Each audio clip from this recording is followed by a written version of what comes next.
diretamente de Zumbilândia. Mais um vídeo para nossa TV Zumbilândia. Eu acabo de liberar o Matheus para subir dormir, as lágrimas, né? Chorando, para ver que o emocional dele está mexido. Imagina o que é para a criança ficar vendo os pais numa luta sanguinária dia e noite com o Estado, querendo sequestrar os próprios filhos, crianças super dotadas de arte, de inteligência. Essa é a canoinha que o Matheus fez para o meu escritório. Já faz bastante tempo, acho que ele tinha 4 anos. E se eu não tivesse sido funcionária de prefeitura, como meu primeiro emprego, e não conhecesse como funcionam as instituições, eu estaria aos prantos. Mas como eu conheço o que é essa coletividade tóxica, eita, coletividade tóxica fazendo o Matheus chorar, vocês vão arder nas chamas.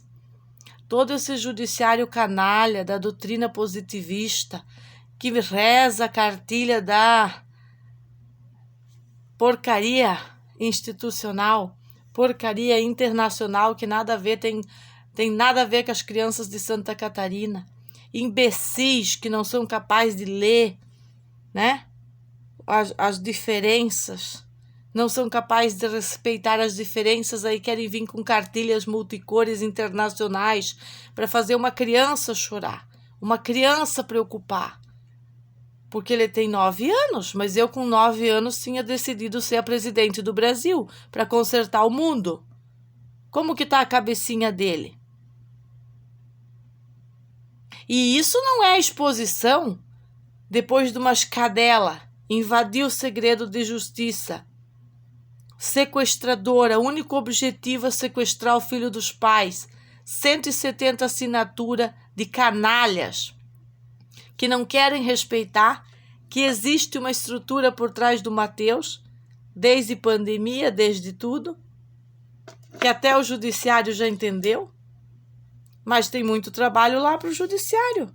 Nós temos a corrupção das prefeituras, a corrupção nas escolas, a corrupção nas polícias. E eu já estou com a tela aqui atrás, ó, tá instaladinha. Já colocamos hoje o vídeo do dia que o Bita invadiu a minha casa. E o dia que ele invadiu a minha casa, os 2 colegas dele a gente convidou para entrar. Depois que a dona Marcinha, também professora, invadiu a minha casa, levou chinelada na cara, me ameaçou com a polícia, uma polícia que estava ali para nada a ver com nós, porque não existia nada contra nós. Não existia queixas oficiais contra nós para dizer que a polícia veio trazer uma intimação, um boletim ou alguma coisa. São os mesmos que vieram pegar o pendrive aqui em casa, menos o Bita. Lá está o Bita dizendo na minha cara, vão te arrancar a luz, vão arrancar a água. Aí eu pedi para o Matheus, tu se lembra disso, que nós era felizes na casa do Coca, nós tínhamos os jardins, a mãe estava ali trabalhando, ele viu o vídeo hoje, ele não lembra. Para ver como que é a cabeça da criança. Mas as consequências de toda essa perseguição política, dos atos inescrupulosos do Célio, das músicas cuibunda, que a gente estava procurando a festinha, onde a sua fulana ia ficar pelada em horas da festinha. Tudo isso, a corrupção policial, a perseguição ferrenha em cima da família, também está sendo sentidos pelos 2, tanto o Matheus quanto o Sérgio. Eles estão sentindo. Eles estão todos esperançosos que a avó deles vai vir visitá-los. Estão com saudade. São seres humanos. Sofrem as consequências do ostracismo. E o ostracismo não é porque a mãe não coloca eles lá na escola. É exatamente porque a mãe protege ele da escola e as pessoas não querem aceitar a gente ser diferente. Mas eles jogam que eu botei as crianças numa bolha. Sim, eu botei eles numa bolha. Eles estarem com o pai, né? Perto do pai, que precisa deles. É uma bolha. como se não tivesse uma sociedade e coletividade tóxica, maníacas políticas, como se não tivesse essas vadias que eu tenho denunciado, perseguindo, mostrando o dedo no meio, atacando eles, chamando eles de delinquentes, inclusive na frente da polícia. Eu não vi nenhuma dos policiais que participaram da ocorrência, que eu mesmo tendo feito vídeos e reclamando, nenhum deles assinar o Manifesto Comunista da Elisete. Então, existe algum tipo de esperança em tudo isso. Por que a juíza nos extraditou? Hoje lemos mais uma parte daquele manifesto desgraçado, delírio social, delírio comunista, delírio ostracista do casal sequestrador, e lá tem os trechos onde que a gente percebe claramente que eles invadiram as instituições para entregar um dossiê sem ser solicitados, como denúncia, quando eles visavam apenas a retirada das crianças dos pais, para tentar justificar de algum modo pais relapsos e evasão escolar, porque elas não admitem o que está aqui no documento escolar. Elas não admitem o meu modus competente de lidar com as situações do resultado tóxico de uma escola limitante, escolas limitadas, limitantes e não abrangentes. Então é, sem sombra de dúvida, necessário que o mais rápido possível a gente comece o nosso projeto Delinquência Zero nas Instituições, demonstrando a delinquência e demonstrando a solução. Vai ser bem prático, sempre mostrando notícias, eventos. Tivemos o evento do Conselho Tutelar de Piratuba, que parece que está também em flagrante delito, não só por não ter salas apropriadas, mas parece que não está tendo pessoal apropriado. E lá estão brigas entre o Ministério Público, entre Prefeitura, para ver que nem as instituições se entendem entre si.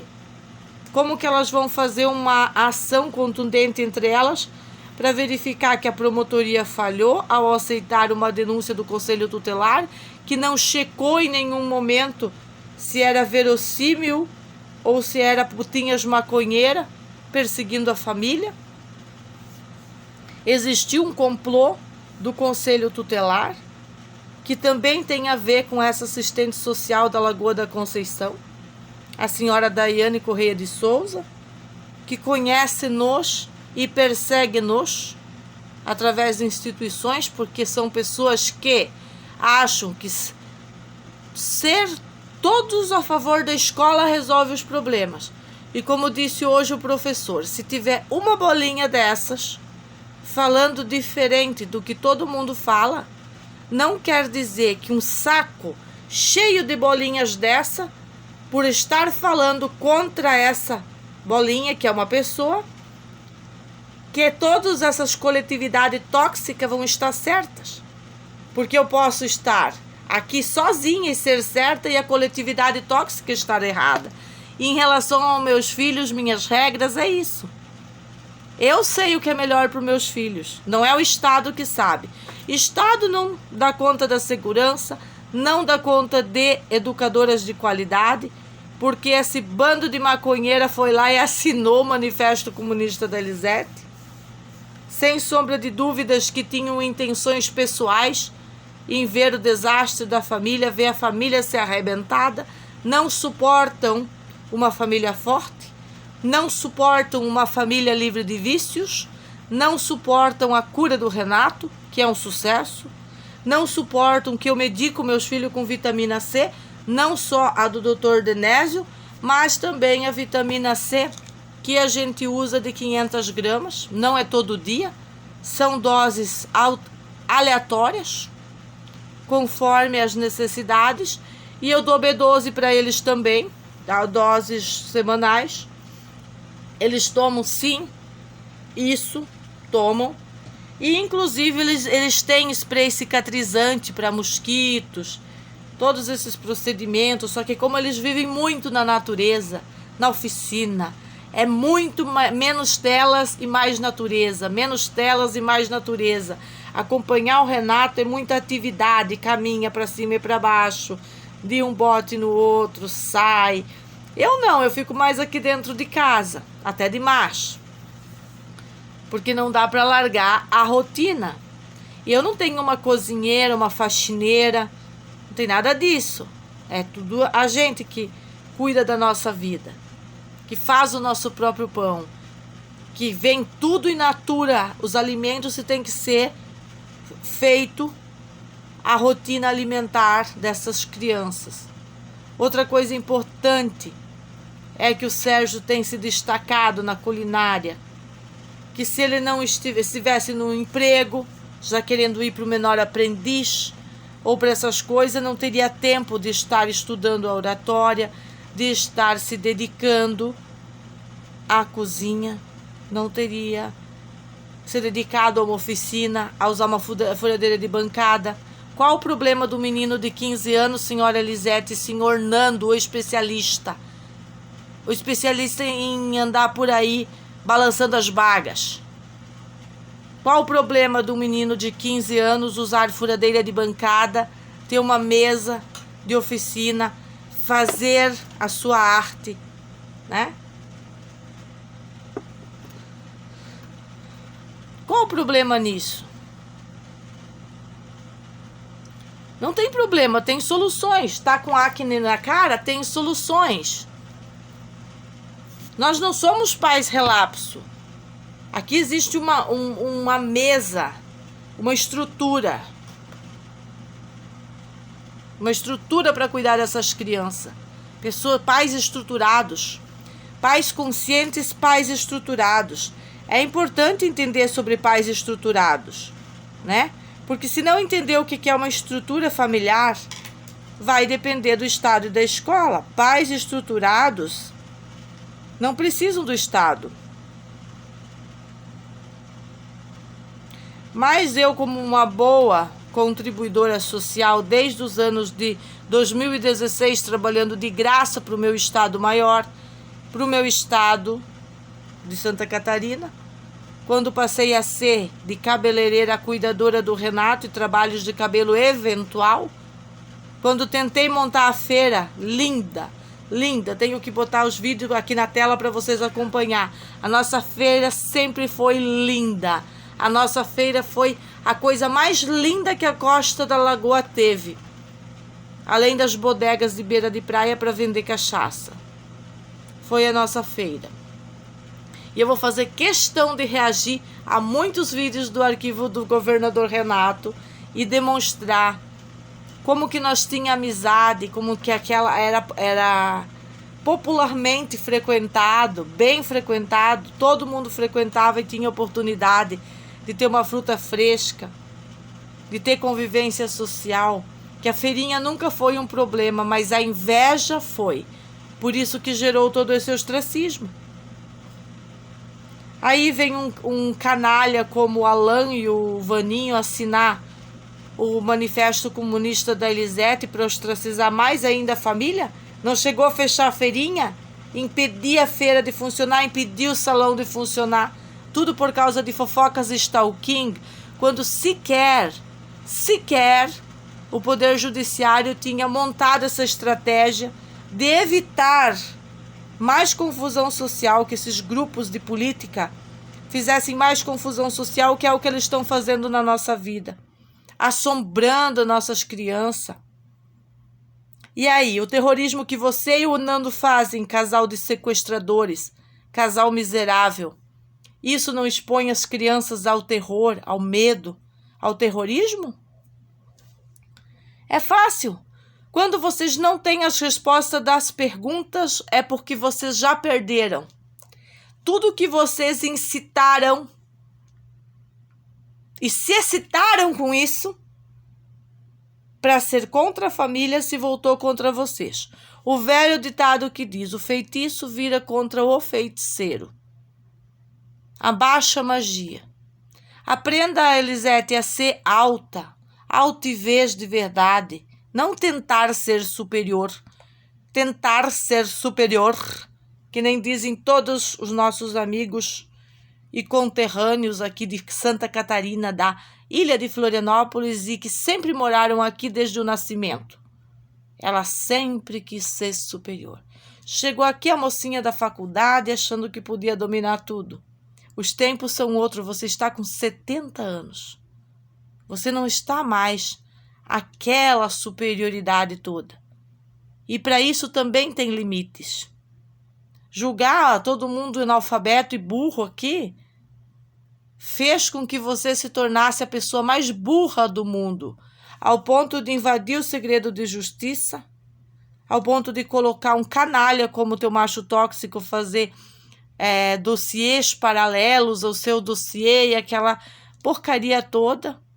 No meio de tempo aí teve os desentendimentos, que eu gostaria de falar eles em ordem, só que o Renato acho que não pode me ajudar agora.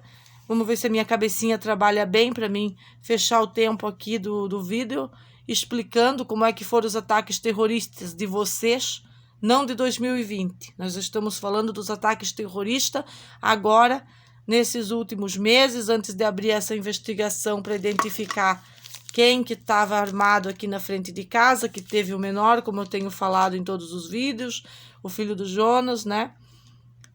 Em parcimônia com o Yuri, em parcimônia com o Bernardo, em parcimônia com a Rosângela, em parcimônia com o Fernando Flores Pereira, Elisete Maria Marques, e em parcimônia sim com o Crespo e com a Anaílde. Então a Anaílde não apanhou do Renato. Por que ela está acusando o Renato que ela apanhou do Renato? A Anaílde invadiu minha casa. Antes de invadir a minha casa, a Anaílde picou os canos de água tudinho e jogou a caixa d'água embaixo do poste. Insatisfeita que nós não reagimos a isso, ela pegou o facão, as unhas, estava craquenta, louca, arrancando os canos da rua. E veio na frente dos nossos filhos provocar terrorismo, defender craquento, o craquento que arrancou as abóboras que eles tinham plantado. Levou chinelada, arrancou tudo dos meus cabelos. Não sendo suficiente, ela invadiu minha casa, arranhou o Matheus. O Matheus disse que ele ficou uma semana com dor no braço. Hoje ele contou para nós. Porque ele estava do meu lado quando ela estava louca, tentando pegar pela segunda vez no meu cabelo. Primeiro ela tentou me arrebentar aqui, arrebentar o meu rosto. Total campanha de ódio. Mas ela não fez nada. Mediante audiência conciliatória, ela simplesmente apanhou até a morte do Renato, um homem agressor. Porque o conluio político sempre vai desviar a informação. Não sendo suficiente tudo isso, colocaram essa turma aí, que era namorado de Vitória, era Nando Flores Pereira, Gia Góes, Muriel Fernandes de Oliveira, Jonas Fernandes de Oliveira. E pasmem, Muriel não assinou o baixo-assinado. Eu estou checando nome por nome para saber se tem um de menor naquele baixo-assinado. Aí você vai ver onde você vai parar, dona Elisete, com o seu manifesto comunista botando de menor lá. Mas vamos ver, não tem polícia, não tem menor. Então eles estavam espertos na proposta do que eles queriam. Me espancaram. Quem espancou você? Nando e Elisete, é como se eles tivessem me espancado. Porque todo o processo foi orquestrado, previamente orquestrado. E pasmem, porque um homem de 70 anos não deu confiança para a machorra. Ela se acha mesmo dona dos homens do lugar, das mulheres e do mundo, e não enxergam os seus traseiros, porque não tem bagas para isso, né? Aí vieram com aquela coisa de posicionamento de cachorro. O cachorro é um canhão posicionado para atacar. Vão se catar, Ministério Público, ao ponto que vocês chegaram. Que vocês chegaram, porque foram vocês e Ana Fortes que fizeram o delito investigativo, através da Delegacia da Lagoa da Conceição, de oferecer denúncia por causa de algo tão inescrupuloso. Que a gente não pode passear com o nosso cachorro negão maravilhoso, bem cuidado, forte por natureza, que estão se implicando, estão criando treta, estão criando problema. Essas vadias passaram de todos os limites. E claro que estavam orquestradas com o Bita Birosca. Mas eu vou demonstrar tudo onde começou, vou reagir a tudo isso. Eu acho que está faltando uma parte ainda dos ataques delas, porque hoje nós estávamos lendo na ficha corrida do Renato todas as coisas que a Nailde acusou ele. Acusaram ele de roubar. Tem uma acusação de roubo lá. E nós queremos saber o que foi que ele roubou. É o que nós queremos saber. O celular também foi ele. Não fui eu, nem o meu filho mais. Agora já é o Renato.